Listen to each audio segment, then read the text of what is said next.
हाँ जी, good morning जी। भाई आप सभी मुझे जानते हैं हाँ जी गुड मॉर्निंग जी के नाम से। मेरे चैनल का नाम है मनाली वाला भाई।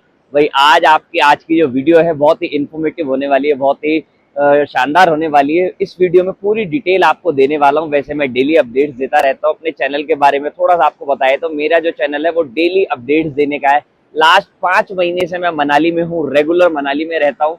दिल्ली से मैं मनाली आया था और मनाली में ही 5 महीने से रेगुलर अब ब्लॉगिंग कर रहा हूँ। उसमें डेली बेसिस पे अपडेट देता हूँ, स्नो की, वेदर की, रोड की, ट्रैफिक की, ये सारे अपडेट्स मैं अपने फॉलोवर के साथ शेयर करता हूँ। और भाई बड़ी खुशी होती है कि पिछले 5 महीने के अंदर ही करीबन 40,000 फॉलोवर हो गए और 5,000 से ज्यादा यूट्यूब पे भी सब्सक्राइबर हैं। और भाई सभी लोग इतना प्यार दे रहे हैं, सपोर्ट दे रहे हैं, बहुत अच्छा लग रहा है। तो आज की जो वीडियो है दोस्तों वो बहुत ही इन्फॉर्मेटिव, बहुत ही शानदार होने वाली है, जिसमें आपको पूरी डिटेल मिलेगी।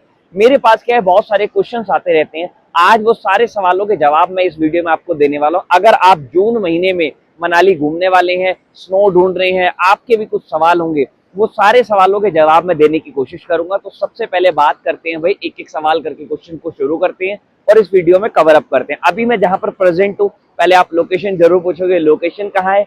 तो भाई ये जो लोकेशन है ये है मनाली आलू ग्राउंड। आलू ग्राउंड पड़ता है नियर मनाली ग्रीन टेक्स के पास, वहां पे लोकेशन है। पीछे मेरे ब्यास रिवर बह रही है, माउंटेन है। और पीछे जो एरिया आप देख रहे हैं वो सारा है नग्गर कैसल वाला एरिया, तो वो सारा एरिया है। बात करूं भाई क्वेश्चन की, तो सबसे पहला सवाल आता है कि स्नो कहाँ मिलेगी, स्नो कहाँ मिलेगी, सबका यही सवाल है। तो मैं आपको बता देता हूँ जी, स्नो आपको रोहतांग पास में मिलेगी, बारालाचा पास में मिलेगी, शिंकुला पास में मिलेगी। रोहतांग पास में जाने के लिए आपको परमिट की जरूरत पड़ती है, ऑनलाइन परमिट लेना पड़ता है। अगर आपको परमिट का पता नहीं है कैसे लेना है, तो मैंने डिस्क्रिप्शन में एक लिंक डाल रखा है जिसमें रोहतांग पास परमिट कैसे लेना है उसको आके जाके आप चेक कर सकते हैं। नंबर 2, बारालाचा पास और शिंकुला पास में आपको कोई भी परमिट लेने की जरूरत नहीं है। अच्छी खासी स्नो कहाँ मिलेगी, दूसरा सवाल ये आता है बढ़िया स्नो कहाँ मिलेगी। तो रोहतांग पास में इतनी अच्छी खासी स्नो नहीं है। मैं गया था अभी 3 दिन पहले, आप जाकर के वीडियो चेक कर सकते हैं। तो 3 दिन पहले जब मैं गया था, गंदी बर्फ है, बहुत ज्यादा साफ नहीं है, क्राउड है वहां पर। मगर जो असली मजा स्नो का होता है, व्हाइट स्नो होनी चाहिए, सॉफ्ट स्नो, वो वहां पर नहीं है। बिल्कुल साफ अनटच स्नो जो आपको मिलेगी वो मिलेगी बारालाचा पास या फिर शिंकुला पास। बात करूं भाई इसके बाद कि जी बारालाचा पास और शिंकुला पास या रोहतांग पास जाने में कितना टाइम लगता है। जो रोहतांग पास में आपको अगर जाना है तो लगभग आपको 2 से ढाई घंटे का टाइम लगेगा, अगर ट्रैफिक नहीं मिला।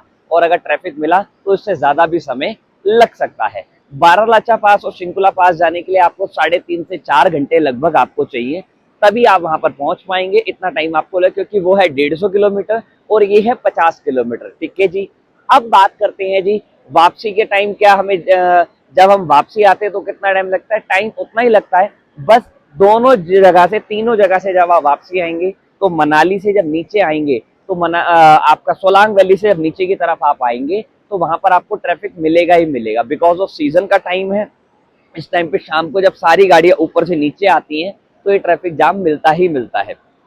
इसके बाद बात करें जी, क्या ब्रीथिंग इश्यू होती है? बहुत सारे लोगों का सवाल है, क्या सांस लेने में दिक्कत होती है? जी रोहतांग पास में कोई दिक्कत नहीं है।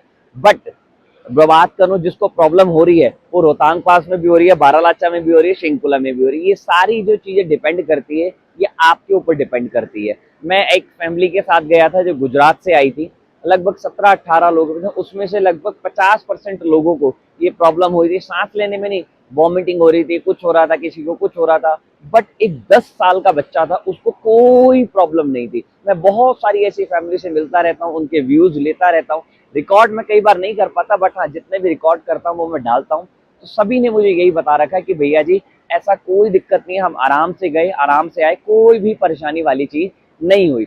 वही मैं आपको बताना चाह रहा हूँ कि जो ब्रीथिंग का इश्यू है, सांस लेने की दिक्कत है, वो आपके ऊपर डिपेंड करती है कि आपके हेल्थ इश्यू कैसा है, आप सरवाइव कर पाते या नहीं कर पाते। चाहे वो रोहतांग पास हो, चाहे बारालाचा पास हो, चाहे शिंकुला पास हो। ठीक है जी। अब बात करते हैं नेक्स्ट टॉपिक की। तो जी नेक्स्ट टॉपिक की बात करें तो ये आता है कि जून के महीने में क्या आना सेफ है? हाँ जी, जून के महीने में आना बिल्कुल सेफ है, कोई दिक्कत वाली बात नहीं, आप आराम से आ सकते हैं। जुलाई का मैं अभी से आपको नहीं कह सकता, बट यहाँ के लोकल लोगों से, जब से मैं लोगों से बात करता हूँ तो सभी बताते हैं कि जी जुलाई में यहाँ मानसून आ जाता है और मानसून में थोड़ी सी दिक्कत बढ़ जाती है। और मैं फिर वही आपको कहूंगा कि भाई जुलाई के महीने में आप थोड़ा सा अवॉइड करना है, क्योंकि बारिश के टाइम पर बहुत ज्यादा हो सकता है कि आपको लैंडस्लाइड देखने को मिल जाए, पत्थर गिरते रहते हैं, नदी का जो फ्लो भी बहुत कम दिख रहा है, वो इतना आ जाएगा कि मेरी हाइट तक भी नदी आ जाती है। तो ये चीज आपको जुलाई में अवॉइड करना चाहिए।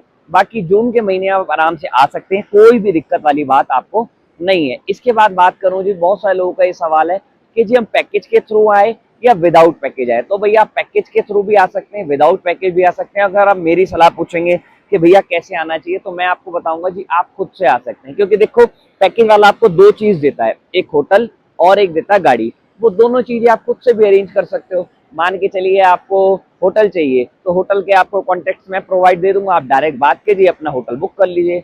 गाड़ी चाहिए तो गाड़ी के मैं आपको कॉन्टेक्ट नंबर दे दूंगा, आप गाड़ी वाले से डायरेक्ट बात कीजिए, अपने गाड़ी बुक कर सकते हैं।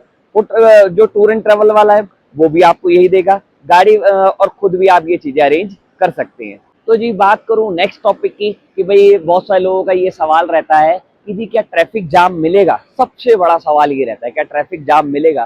तो देखो जी ट्रैफिक जाम की बात करूं तो ट्रैफिक जाम डिपेंड करता है, वो करता है डिपेंड। ऐसा नहीं है कि बहुत भयंकर वाला ट्रैफिक है, कि बहुत खतरनाक ट्रैफिक लगा हुआ है, ऐसा कोई भी नहीं है। बहुत सारे लोग डालते हैं वीडियोस, बहुत सारी चीजें डालते हैं कि ऐसा ट्रैफिक है, इतना ट्रैफिक है, व्यूज बटोरने के लिए, अपने चैनल को ग्रो करने के लिए झूठी कुछ भी अपडेट डाल देते हैं। तो मैं आपको एक चीज बता देता हूँ कि जी ट्रैफिक की कोई दिक्कत ऐसी नहीं है। हाँ ट्रैफिक लगता है, कहाँ लगता है, जैसे आम शहरों में लगता है। जैसे पहला जो ट्रैफिक लगता है वो भाई अगर कोई चौक है तो वहां पर ट्रैफिक लग जाता है, जब गाड़ियां इधर से भी आती है, इधर भी जाती है, सामने से भी आ रही है, इधर से भी आ रही है, तो वो ट्रैफिक जाम लगता है। जैसे रांगड़ी चौक है, वहां पे जो कनियाल को रोड ऊपर जा रहा है वहां पे जाम लग जाता है। उसके बाद आप ओल्ड मनाली के लिए जो रोड जा रहा है, जो एक रोड ओल्ड मनाली जा रहा है, एक रोहतांग पास के लिए जा रहा है, एक मनाली से आ रहा है, एक नग्गर के लिए जा रहा है, तो भाई वहां के लिए जाम लगता है। तो नॉर्मल सा है। दूसरा कोई गाड़ी अगर खराब हो जाती है तो भाई जो है जाम लग जाता है। ऐसा कुछ भी नहीं है कि जाम जो है बहुत भयंकर वाला है, ऐसा कुछ भी ऐसा नहीं है, वो रैंडमली होता है। लोग मेरे से सवाल पूछते हैं कि जो ट्रैफिक है वो कब लगेगा, तो ये तो मेरे हिसाब से ना बिल्कुल नॉनसेंस वाला क्वेश्चन है कि ट्रैफिक कब लगेगा। ट्रैफिक का कुछ नहीं पता होता। हाँ दो ट्रैफिक का मैं आपको बता सकता हूँ जो कंफर्म लगता ही लगता है। पहला, जब आप मॉर्निंग में मनाली से आगे जाते हैं, फॉर एग्जाम्पल आप जा रहे हैं रोहतांग पास जा रहे हैं, बारलाचा जा रहे हैं, शिंकुला जा रहे हैं, अटल टनल जा रहे हैं, तो ये जाम लगेगा ही लगेगा। क्योंकि सुबह जब गाड़ियां जाती हैं तो एक साथ जाती हैं, सुबह 5 बजे 6 बजे सभी लोग जाते हैं, तो ट्रैफिक जाम मिलेगा। नंबर 2, जब शाम को 3 बजे के बाद गाड़ियां नीचे उतरना शुरू होती है तो ट्रैफिक जाम मिलता ही मिलता है। ठीक है जी। और बात करें भाई, लोगों का क्वेश्चन क्या रहता है कि जी कपड़े कैसे लाएं। तो जी मैं आपको बता दूं, देखो अभी मैं टी शर्ट में हूँ, आज जो डेट है 6 जून 2026। तो भाई ऐसा है मनाली में अब इतनी ज्यादा ठंड नहीं है, फिर भी मैं आपको बोलूंगा कपड़े कैसे लेके आने। एक जैकेट आप लेकर के आ जाइएगा, जैकेट के साथ छोटे बच्चे हैं तो उनके लिए एक या दो जोड़ी गर्म कपड़े ले आना, कि अगर बाई चांस ठंड बढ़ती है तो आपको क्या है, आप उनको कपड़े को वियर कर सकते हैं। नंबर 2, अगर आप कपड़े नहीं भी लाए हैं, किसी कारणवश कपड़े नहीं ला पाए हैं, भूल गए हैं, तो ऐसा कोई घबराने वाली बात नहीं है कि यहाँ कपड़े नहीं मिलेंगे। सब कपड़े आपको मिलेंगे यहाँ पे, हर तरीके गरम कपड़े, गरम पजामे, जूते, सब कुछ यहाँ मिल जाता है। और रेट भी कोई ऐसा नहीं कि बहुत ज्यादा रेट है, नॉर्मल रेट में आपको यहाँ पर कपड़े वगैरह मिल जाते हैं। बात करें भाई, एक और सवाल यहाँ पर निकल के आता है जो मेरे माइंड में भी जस्ट आ रहा है, वो ये आ रहा है कि जी बारिश कब होती है। तो बारिश तो जी वैसे अमूमन जो होती है वो जुलाई के महीने में होती है, बट हाँ अगर बारिश ऐसा नहीं है कि ये जुलाई में ही होगी, कहा तो जुलाई में होगी, बारिश कभी भी होती है। जैसे कल बारिश थी, सुबह दोपहर को फिर धूप निकल गई थी, शाम तक वेदर फिर से क्लियर हो गया था। तो ऐसे आज देखो अभी धूप है, हो सकता है शाम तक बारिश हो जाए। तो ऐसा कुछ भी कंफर्म नहीं रहता है कि बारिश कब होगी कब नहीं होगी। एक और सवाल आता है जी, होटल के प्राइस क्या चल रहे हैं, होटल के रेट वगैरह क्या चल रहे हैं। तो भाई होटल के अगर रेट बताऊं तो होटल आपके बजट पे डिपेंड करता है, आप कैसा बजट है, क्या बजट है आपका, उस पर डिपेंड करता है। Last but not the least, मैं वीडियो को ज्यादा लंबी नहीं करूंगा, एक छोटी सी इन्फॉर्मेशन और दे देता हूँ, वो ये है छोटे मोटे स्कैम से आप बचिए। बहुत सारे लोग स्कैमर का शिकार हो जाते हैं, कुछ चुनिंदा गलत लोगों के हाथों से अपने आपको स्कैम के उस जंगल में डाल देते हैं। वो क्या है, आजकल अभी मेरे साथ एक इंसिडेंट हुआ था, मेरी फॉलोवर है उनके साथ क्या हुआ था, वो जो है जी उन्होंने अपनी गाड़ी बुक कराई, गाड़ी बुक किसी अनजान कोई मिल गया ऐसे, उन्होंने बोला जी हाँ जी आप कहीं जाएंगे, रोहतांग जाना है, वारलाचा है, तो उन्होंने क्या करा, अपनी गाड़ी जो है बुक करवा ली। गाड़ी बुक करवाई तो हुआ जी क्या, अब उनके साथ प्रॉब्लम क्या आई है, उन्होंने गाड़ी बुक कराई, लगभग मार्केट रेट चल रहा होगा, मान के चलिए एक एग्जाम्पल दे रहा हूँ, मार्केट रेट चल रहा होगा 7,000 रुपये 8,000 रुपये। उन्होंने गाड़ी, उसने बोला कि मैं आपको 4,000 या 5,000 में गाड़ी दे दूंगा, वो भी खुश हो गए, वाओ यार इतने सस्ते मिल रही है। अब उन्होंने गाड़ी करा ली जी बुक। अब क्या हुआ, उन्होंने एडवांस भी दे दिया, कुछ 1000 रुपीज जो भी एडवांस पेमेंट देनी होती है वो उन्होंने एडवांस दी।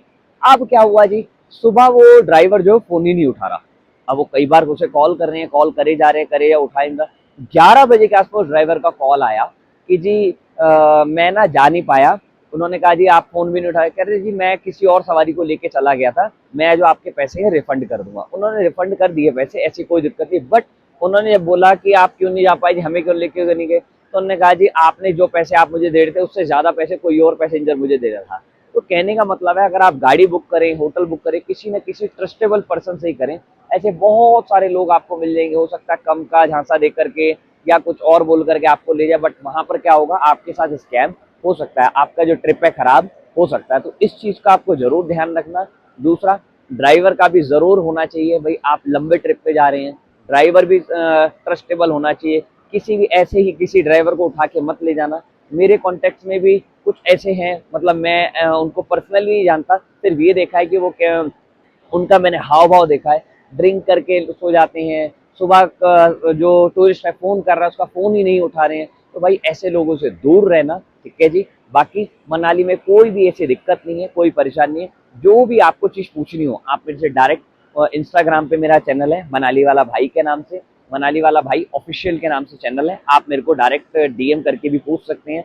मैं कोशिश करता हूँ सबको जल्द से जल्द रिप्लाई करने की, ठीक है जी। पर्सनल नंबर मैं अपना नहीं देता हूँ। हाँ, अगर आपको मेरा पर्सनल नंबर चाहिए तो आप क्या कर सकते हैं, मेरे चैनल पे एक ज्वाइन बटन है, उसमें मनाली वाला भाई के मेंबरशिप लेकर के आप मेरे मनाली वाला भाई के फैमिली मेंबर बन सकते हैं, जिसमें मैं आपको अपना मोबाइल नंबर भी देता हूँ और आप मेरी फैमिली का हिस्सा बन करके मेरे साथ डायरेक्ट कनेक्ट भी हो सकते हैं। बाकी ऐसे ही लेटेस्ट और इन्फॉर्मेटिव अपडेट्स के लिए मनाली वाले भाई को फॉलो कर लेना, डेली अपडेट्स के लिए मनाली वाले भाई को जरूर सब्सक्राइब कर लेना। और आप सभी का बहुत बहुत धन्यवाद, आप सभी इतना प्यार मुझे दे रहे हैं, थैंक यू सो मच। मिलते हैं नेक्स्ट वीडियो में, जब तक के लिए अपना ध्यान रखना, और हाँ, चैनल पर नए हो तो भाई सब्सक्राइब जरूर कर लेना, ठीक है जी। Bye bye.